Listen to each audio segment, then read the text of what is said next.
Et là, il n'avait rien à dire. Il est parti dormir. Le lendemain, il s'est levé avec une barbe blanche. 18 rangées colognes de poils blancs. Comme ça, la Gemara, elle raconte. Ah oui. Il est arrivé. Le lendemain, il a dit, écoutez, je prends sur moi.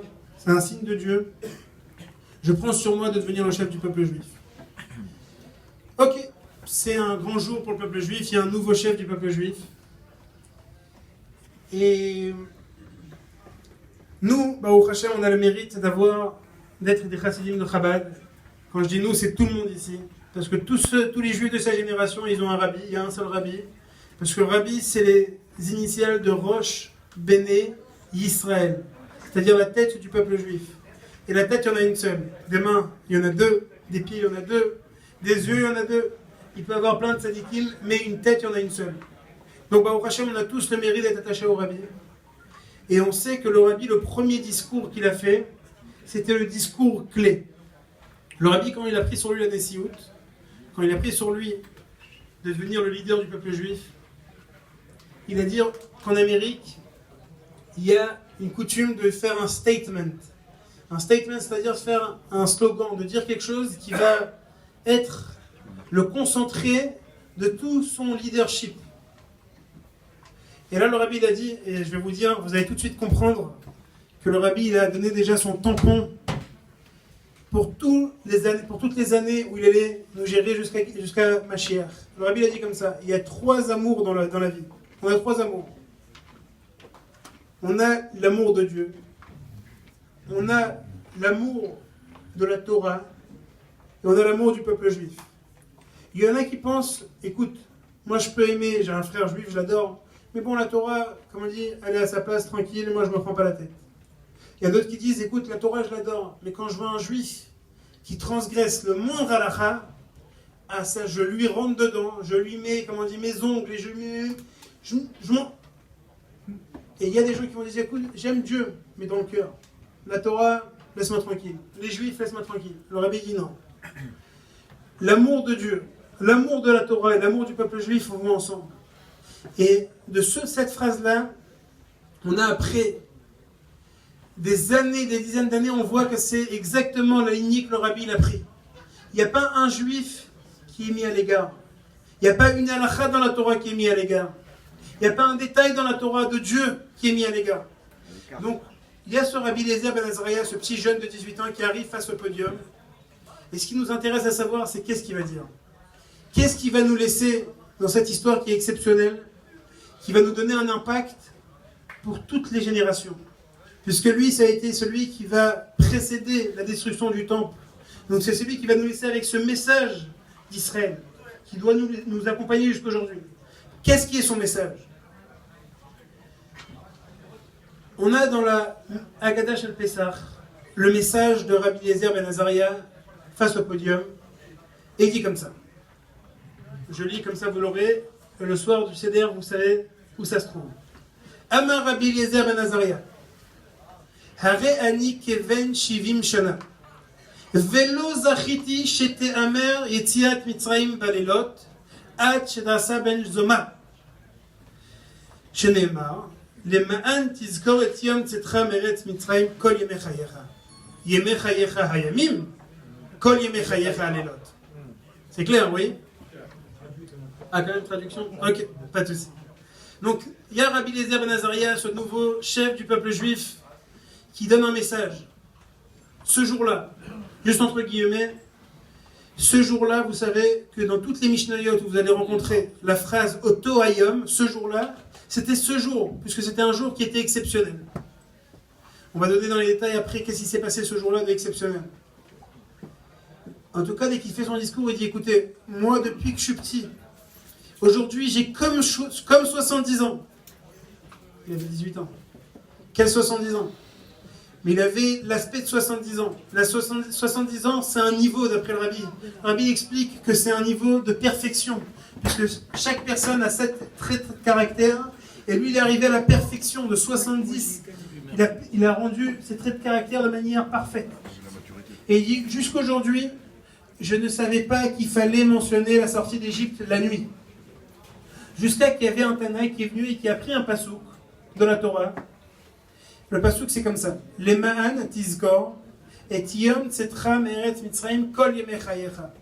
Pour que tu te rappelles, que tu mentionnes la sortie d'Égypte tous les jours de ta vie. Maintenant, on sait que si on peut dire les jours de ta vie, on n'a pas besoin de dire tous les jours de ta vie. Dans la Torah, chaque mot c'est précis. Le mot kol, le mot tout, quand on dit tous les jours de ta vie, il est en plus ici. Donc, Ben Zoma nous dit, c'est pour nous dire pas seulement les jours, quand il fait jour, mais même quand il fait nuit, tu dois mentionner la sortie d'Égypte. On verra ce que ça veut dire pour nous dans notre vie. C'est un message qui est très très puissant dans notre vie, qu'il faut mentionner la sortie d'Égypte la nuit. Quel rapport? On verra. Ensuite, il y a un autre enseignement de Chachamim. Va Chachamim omrim. Chachamim nous disent Yemei Chayecha. Le mot Yemei Chayecha, les jours de ta vie, on sait qu'on doit l'avoir. Donc ça veut dire Haolam Hazeh, dans notre vie de chacun tous les jours. Par contre, Kol Yemei Chayecha, quand le Pasuk nous dit tous les jours de ta vie, qu'est-ce qu'on veut nous inclure avec tous les jours de ta vie? Lehavi limot HaMashiach. Retenez cette phrase-là parce qu'elle est très importante pour la suite. Lehavi limot HaMashiach. Pour nous rajouter que aussi dans les jours de Mashiach, on devra mentionner la sortie d'Égypte. Ok. On va faire trop de Mara là maintenant, je sais qu'il y en a qui s'endorment. On va un petit peu expliquer des concepts. On a un concept qui s'appelle la sortie d'Égypte. La sortie d'Égypte, c'est Mitzraïm. Mitzraïm, en hébreu, ça vient du mot aussi Meitzarim, l'étroitesse. On sait que chacun ici dans cette pièce-là est composé de deux éléments. Un corps et une âme. Bravo. Un corps et une âme. Je veux qu'il y en a qui suivent. L'âme vient pas de ce monde-là. Elle vient d'un monde qui est un monde spirituel. Quand elle descend dans ce monde-là, elle a besoin de pouvoir respirer. Elle a besoin de pouvoir s'aérer, se connecter, avoir un lien avec sa source. Et ça, c'est le concept de Yetziat Mitzrayim, la sortie d'Égypte dans la vie de chacun. Maintenant, dans cette sortie d'Égypte, on peut avoir trois niveaux. On a déjà le premier niveau, qui est Yemei Tzetra Meretz Mitzrayim, les jours de ta sortie, la sortie d'Égypte. Donc, on mentionne la sortie d'Égypte dans les jours. C'est quoi les jours? Les jours, c'est exactement la période de Rabbi Eliezer ben Azaria. Rabbi Eliezer ben Azaria, il vivait dans une période où tout allait bien, Baruch Hashem. On avait un Beth Amikdash, il y avait une personne qui avait des petits problèmes de foi en Dieu, et elle avait des petits problèmes de challenge dans sa vie. Il venait au Beth Amikdash, et comme on dit chez nous, Inch'Allah, il venait, il voyait la divinité. Il voyait dans le Beth Amikdash les miracles à l'œil nu. Il n'avait pas besoin d'être quelqu'un d'exceptionnel. Il arrivait au Beth Amikdash, et pas seulement au Beth Amikdash, il y avait les prophètes qui n'étaient aussi pas dans le Beth Amikdash, qui donnaient des prophéties divines directement. Ça, c'est mentionner la sortie d'Égypte en journée. Ça veut dire qu'une personne qui se retrouve dans un jour, c'est-à-dire que tout est illuminé, on voit la lumière. Le fait qu'il doit sortir de cet emprisonnement qui est le corps, qui est l'environnement, qui est les mauvaises influences, qui est les mauvaises habitudes, c'est facile. Mais là, Rabbi Eliezer ben Azaria, il dit, écoutez, messieurs et mesdames, aujourd'hui, on est dans la période du Beth Amikdash, mais dans une génération, c'est terminé tout ça. Dans une génération, le Beth Amikdash, le temple, va être détruit. Et là, la journée, elle va coucher. Elle va se coucher, c'est terminé. Il n'y aura plus de journée. Dorénavant, on va rentrer dans la nuit. La nuit, c'est quoi? La nuit, c'est l'exil. C'est Balelot. Laïla, en hébreu. C'est l'exil. On va rentrer dans une sombre exil de plus de 2000 ans. Où ça sera beaucoup plus compliqué qu'aujourd'hui. Où dans l'exil, quand on voudra voir la divinité, ça ne sera pas comme ça. Ça ne sera pas on vient au Beth Amikdash et on voit la divinité. Ça sera beaucoup plus compliqué. On a besoin de sortir la divinité de nous-mêmes. On a besoin de la trouver en nous-mêmes. Mais sachez que même en exil, même la nuit, il y a Ben Zoma qui nous enseigne qu'on peut mentionner la sortie d'Égypte. La sortie d'Égypte, c'est sortir son âme du corps. C'est de révéler son âme du corps. Même dans l'exil, même quand on est entouré de nations du monde qui nous disent, écoute, regarde là-bas, fais ça, t'as des amis, regarde ce qu'ils mangent, regarde comment ils parlent. Pourquoi tu veux différencier? Pourquoi tu veux révéler en toi quelque chose de plus fort? Je dis, écoute, Baleilot, même la nuit quand il fait sombre, quand tu ne vois pas la divinité, même là tu dois mentionner la sortie d'Égypte, tu dois révéler ton âme. Ça c'est premièrement. Mais là on a un chidouche dans le langage talmudique, ça veut dire c'est une nouveauté. Et c'est les chachamim. Les chachamim ils viennent, ils te disent, comme Rabbi Eliezer ben Azaria, ils nous enseignent. Ils te disent, écoutez, il y aura une période où on va se rapprocher de Mashiach. L'imot à Mashiach, on sera déjà dans les jours de Mashiach. Dans cette période-là, on va commencer à rentrer dans un esprit géoulatique, dans un esprit de Géoula, de Mashiach. Et là, tu peux dire, écoute, je vois face à moi déjà l'esprit de Mashiach, l'esprit de la Géoula. Qu'est-ce que je dois penser à la sortie d'Égypte? La sortie d'Égypte, c'était une Géoula, une sortie tellement petite face à celle qu'on va avoir. C'est bon, je peux oublier la sortie d'Égypte. C'est bon, maintenant je vois quelque chose de beaucoup plus puissant. C'est terminé. Je vois déjà l'infini. La sortie d'Égypte, on est sorti, on était dans un désert 40 ans, c'était des galères. Après, on a dû faire des guerres avant de rentrer en Israël. C'était rien à côté de ce que nous, on va vivre. C'est tout, la sortie d'Égypte, je la mets derrière. Qu'est-ce que je dois continuer à vivre la sortie d'Égypte? Et là, Chachamim te dit, écoute, même si tu te rapproches de Yemot HaMashiach, et même quand tu seras déjà dans Yemot HaMashiach, même quand tu seras dans les jours de Mashiach, tu dois mentionner la sortie d'Égypte. Pourquoi? Pour quelle raison? Oui, quand tu as mangé des pistaches et tu arrives face à un repas de délicatesse, tu oublies tes pistaches. C'est terminé, les pistaches, c'était dans la voiture quand tu n'avais rien à manger. Quand tu es sorti d'Égypte et tu t'es contenté de peu, c'est bien. Mais là, on va arriver à la Géoula. Oublie les pistaches. Commence à kiffer l'infini. Chachamim te disent non. Pourquoi? Premièrement, puisque celui qui a fait la première fois, qui a ouvert la porte de l'exil, c'était la sortie d'Égypte. La première fois où on a su forcer la porte et sortir d'une exil, c'était à la sortie d'Égypte. Et la première fois, c'est toujours la foi la plus forte. C'est toujours la foi qui a su faire ce que personne n'a su faire. Vous savez, il y avait des sportifs, des athlètes, qui faisaient des footings, des marathons. Et il y a une règle qui s'appelle le 4-mile rule. Il y a 4 miles en anglais. Il y a la règle des 4 miles. Tu ne peux pas faire en une minute plus que 4 miles. Ça n'existe pas, même les plus grands athlètes. Pendant des années, c'était accepté et c'était reçu. Comme ça, tous les athlètes savaient, je peux y aller à 3 minutes 55, 56, 57, mais je ne vais jamais arriver à dépasser en 4 minutes les 4 miles. Une fois, il y a quelques années, c'était un athlète anglais qui a dépassé ces 4, en moins de 4 minutes, il a fait les 4 miles. Ils se sont renseignés, qu'est-ce qui s'est passé? C'était une règle déjà, ça fait des dizaines d'années. Et ils sont partis le voir, ils lui ont demandé, écoute, comment tu as réussi à casser ce mythe? Il a dit, écoutez, je ne savais pas qu'il y avait un mythe pareil, c'est pour ça que j'ai réussi à le casser. La force de casser un mythe, c'est parce que c'est dans notre tête le mythe. Ceux qui ont réussi à sortir d'Égypte, c'était la première fois, ils ont cassé un mythe. L'année d'après, il y avait déjà 5 athlètes qui l'ont fait, et ensuite 10 athlètes, et c'était déjà devenu possible.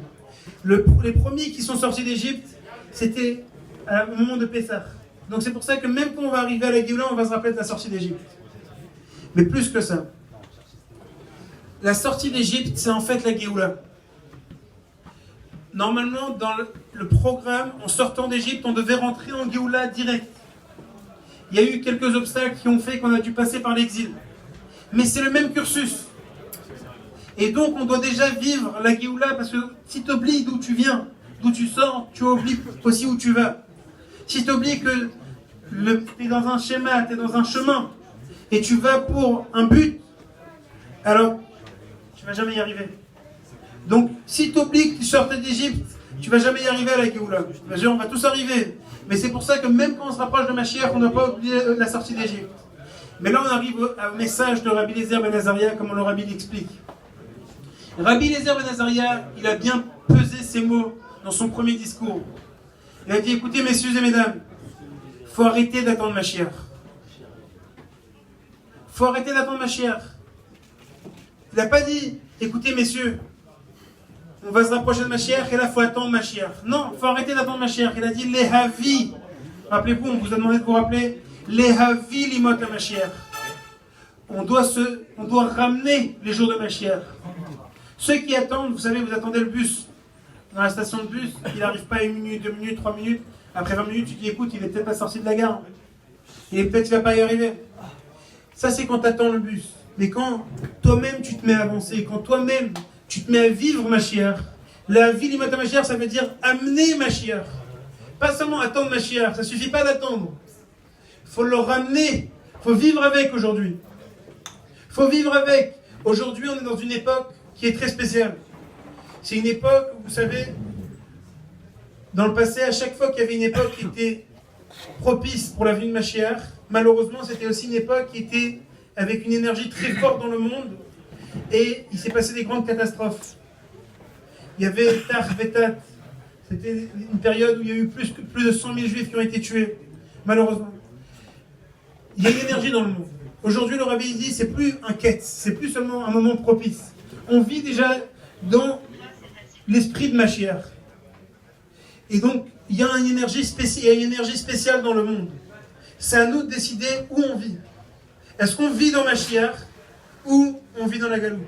Aujourd'hui, il faut arrêter, il ne faut pas seulement attendre. Vous savez, le Rabbi dit souvent, on est au seuil de la Géoula. C'est quoi le seuil? Quel seuil? Au seuil de la Géoula, c'est très simple. Le seuil, vous savez, dans une porte, dans une maison, quand vous arrivez au seuil, est-ce que vous êtes à l'intérieur ou à l'extérieur? À l'extérieur. Moi, on est à l'intérieur ou à l'extérieur dans le seuil? À l'extérieur. Extérieur. Quand tu arrives au seuil dans une maison, tu es arrivé, tu as fait tout un chemin. De loin, tu es arrivé. Tu es arrivé au seuil de la maison. Tu es à l'intérieur ou à l'extérieur? À l'extérieur. À l'extérieur, à l'intérieur? On est sur le seuil, sur le seuil. On arrive, on est dedans. On est dedans? Je sens qu'il y en a qui vivent avec Mashiach, Baruch Hashem. On est au seuil, ça veut dire tout dépend où ta tête elle vise, où tes yeux y sont. Si ta tête elle est vers l'intérieur, dans le seuil, tu es déjà à l'intérieur. Si ta tête elle est vers l'extérieur, tu vis encore à l'extérieur. Ce que tu vis, ton vécu, tes yeux, tes oreilles, elles sont encore à l'extérieur. Tu vis l'extérieur. On avait dit aujourd'hui, on est au seuil de la Géoula. Il ne faut pas seulement attendre Mashiach. Tu peux décider de vivre Mashiach. Tu peux décider aujourd'hui dans notre vie, déjà de rentrer Mashiach dans ta vie. Qu'est-ce que c'est rentrer Mashiach dans ta vie? Alors en quelques mots, on ne va pas rentrer, c'est des concepts qui sont élaborés longuement, mais une petite phrase. On veut sortir avec du tachles, avec du concret. Le Rambam il dit Mashiach c'est quoi? Lo yesham lo ra'av, lo milchama, lo kina, velo tacharut. Dans les temps de Mashiach, il n'y aura pas de famine, il n'y aura pas de guerre, il n'y aura pas de jalousie, il n'y aura pas de concurrence. Mashiach, c'est déjà de décider de vivre le présent, de vivre l'instant présent, vivre le moment présent. Chacun dans sa vie, il a des projets, il a un passé. Il s'imagine sa personne par rapport à ce qu'il a passé, ce qu'il a réussi ou ce qu'il n'a pas réussi dans sa vie, et par rapport à ses ambitions. Il faut savoir que chaque juif, au moment où tu vis le présent, tu dévoiles l'infini. C'est quoi vivre le présent? C'est savoir que peu importe le passé que tu as eu, peu importe même les envies que tu as à l'intérieur de toi, comme le langage du Rabbi Schneur Zalman, Chelek Elokam Imal Mamash. Tu as une parcelle divine, tu as une partie qui est infinie, et tu peux la révéler dans toutes circonstances. Donc dans chaque étape, il faut vivre avec Mashiach. Vivre avec Mashiach, c'est vivre avec le présent. C'est arrêter de vivre. Donc quand on arrive à la maison, t'as ta femme, t'as tes enfants, tu dis écoute, moi je suis encore au travail, je suis encore dans le passé, ou je suis déjà en train de préparer mon lendemain. C'est vivre le présent. Quand dans chaque circonstance, tu essaies de réfléchir pourquoi le bon Dieu il m'a envoyé dans cette circonstance. Qu'est-ce que j'ai à faire ici? Il y a un juif qui s'appelle Tzvi Hirsch. Il habite dans une ville, dans un état en Amérique de Maryland. Et lui, il est arrivé dans sa trentaine. Vous savez, il y a ce qui s'appelle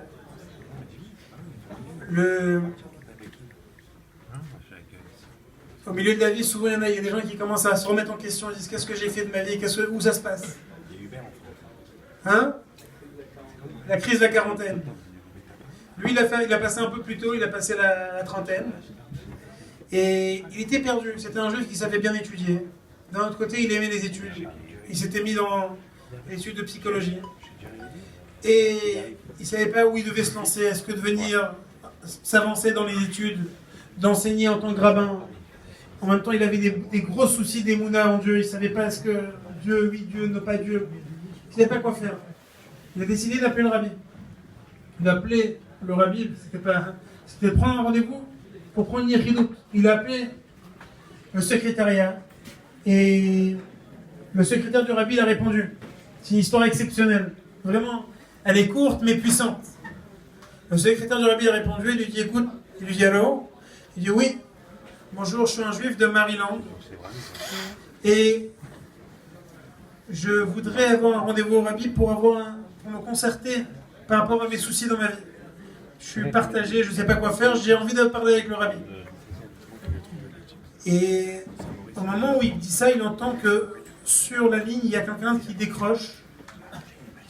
Et il entend la voix du rabbi. Lui, il la reconnaissait par les Fabregan, comme il avait entendu des Fabregan du rabbi. Il reconnaît la voix du rabbi. Et là, le rabbi lui dit en yiddish, dites-lui qu'à Maryland, il y a un juif qui s'appelle Tzvi Hirsch Weinberg, et il peut lui parler à lui. Maintenant, lui, il est choqué parce que c'est lui qui est un ennemi. Et il n'est pas sûr qu'il a bien entendu. Le secrétaire du rabbi, il dit, tu as entendu? Il dit, non, j'ai mal entendu. Il voulait rien entendre, il n'était pas sûr que... Il dit, le rabbi il a dit qu'il y a un juif qui s'appelle Tzvi Hirsch Weinberg, va lui parler. Du coup, il dit, mais c'est moi Tzvi Hirsch Weinberg, dites au rabbi. Et là, le rabbi dit en yiddish, alors dites-lui que de temps en temps, il faut se parler à soi-même aussi. Il entend ça, il est choqué. Il raccroche, il s'enferme dans sa chambre. Il se met à réfléchir vraiment qu'est-ce que lui il veut. Le rabbi lui dit, écoute, toi tu veux venir et qu'on te dise quoi faire. C'est facile qu'on te dise quoi faire. Mais c'est pas toi. Il faut savoir que chaque juif, il a un chelek elokam imal mama. Chaque juif, il a une parcelle divine, une parcelle qui est infinie. Donc toutes les réponses, tu les as chez toi, tu n'as pas besoin de chercher ailleurs. Si tu t'entêtes à chercher ailleurs, c'est que tu ne veux pas chercher à l'intérieur de toi. Baruch Hashem, chacun a la vérité, il y a une vérité profonde et il peut se demander à lui la question, qu'est-ce que je veux? Qu'est-ce qui est vrai dans ma vie? Où je veux y avancer? Mais sûr que quand on avance dans la vie de travail, avec les enfants, avec les trucs, c'est rare qu'on se pose des vraies questions, qu'on s'arrête vraiment, qu'on se pose la question, qu'est-ce qui se passe avec moi? Mais vivre avec Mashiach, c'est à chaque moment s'arrêter et dire, qu'est-ce que le bon Dieu il veut de moi? Maintenant, pas demain, pas dans un mois, pas dans un an. Maintenant, qu'est-ce que le bon Dieu veut de moi? Dans ces circonstances, qu'est-ce qu'il veut de moi? Et si on apprend à vivre comme ça, c'est vivre avec Mashiach. Sans famine, sans la famine de toujours vouloir conquérir le monde. Cette jalousie de toujours se dire, peut-être que l'autre il me prend ma place. Peut-être qu'en fait l'autre il est là et je perds ma place à cause que l'autre il est à côté de moi. Ça c'est de la jalousie. Et de là ça provient de la concurrence. Ça c'est le Rambam dit, vivre avec Mashiach, c'est s'extraire de ces choses-là. C'est apprendre à vivre dans l'infini. Apprendre à vivre et dire, écoute, le bon Dieu, il a créé un monde avec 7 milliards de personnes. Comme une fois un juif qui a demandé au rabbi, pourquoi un petit jeune, il a dit au rabbi, un petit rebellé comme ça, pourquoi 7 milliards de personnes et vous pensez qu'il n'y a que 12 millions qui sont les chéris, qui sont les choisis? C'est pas un petit peu une arnaque votre histoire? Comme ça il a dit au rabbi. Le rabbi il lui a dit en anglais, it's not on your business, c'est pas ton problème. Le bon Dieu il sait ce qu'il fait. Ne rentre pas dans les calculs, le bon Dieu il sait à chaque moment où il veut te mettre, pourquoi il veut te placer là-bas, quelle mission tu as. Mais toi le problème c'est que tu passes plein de choses, mais tu n'as jamais réfléchi pourquoi je suis là. Pourquoi le bon Dieu il m'a placé ici? Qu'est-ce qu'il attend de moi? Vivre avec Mashiach, c'est vivre le présent. Amener Mashiach, lehavi limot à Mashiach, pas seulement attendre Mashiach, mais l'amener dans notre vie. Amen. Vous savez, il y a un des grands rabbins d'Israël qui s'appelait Rav Kook. Et lui, il a dit comme ça, il a dit, pourquoi le peuple juif, il persévère et il tient jusqu'aujourd'hui? Il y avait des Romains, c'était une puissance mondiale, on ne sait plus qui ils sont aujourd'hui. Il y avait les Égyptiens, c'était aussi des puissances mondiales, on ne sait plus qui ils sont. Le peuple juif, il est là et il persévère. D'où vient leur secret? Alors il a dit comme ça, de manière un peu métaphorée, il a dit, vous savez, chaque peuple, il a un message à donner à la création, à l'humanité. Alors on lui donne le podium, il arrive, il dit son message, les Romains ils disent leur message, les Égyptiens ils disent leur message, ils ont fini de parler, on les dégage, ça y est, next speaker. Le problème des peuples juifs c'est qu'ils bégayent. Ils arrivent sur le podium, et ils n'arrivent pas à parler, ils bégayent. Comme ça il dit le peuple juif il bégaye. Et donc ils n'arrivent pas à transmettre leur message. Alors tout le monde est là dans la salle, ils attendent. Alors vas-y, crache le morceau. Ils n'arrivent pas à parler. Et c'est pour ça qu'ils sont encore là aujourd'hui. Parce que ça fait 2000 ans qu'ils n'ont pas encore donné leur message. Nous, on doit savoir que ça y est, c'est arrivé le moment où on doit dire le message, que Inez et Mashiach, on doit commencer à vivre avec le Mashiach. Une fois que Bezrat Hashem, on vit avec le message, alors Mashiach il peut venir. Un petit message alors technique. Le Rabbi dit que pour vivre avec Mashiach, il faut étudier Mashiach. Si on ne sait pas c'est quoi Mashiach, on ne peut pas vivre avec. Aujourd'hui, juste, Arié me donne un petit message. Aujourd'hui, Baruch Hashem, on n'a pas besoin d'être des grands érudits. On a des petits prospectus. Je ne suis pas là pour vendre quelque chose. Baruch Hashem, c'est gratuit. Et c'est juste pour avoir des notions de Mashiach sans devoir faire le tour de tout. On a ici Mashiach au quotidien. Au quotidien. C'est ça, je suis encore l'air français après quelques Léchaïm. J'ai un peu de mal, mais. Mashiach au quotidien, ça veut dire quoi? Là, c'est un contexte qu'on nous a donné dans les mains, dans lesquels on peut vivre Mashiach par l'étude. Parce que l'étude, c'est par le cerveau. Le cerveau, ça transforme tout l'humain.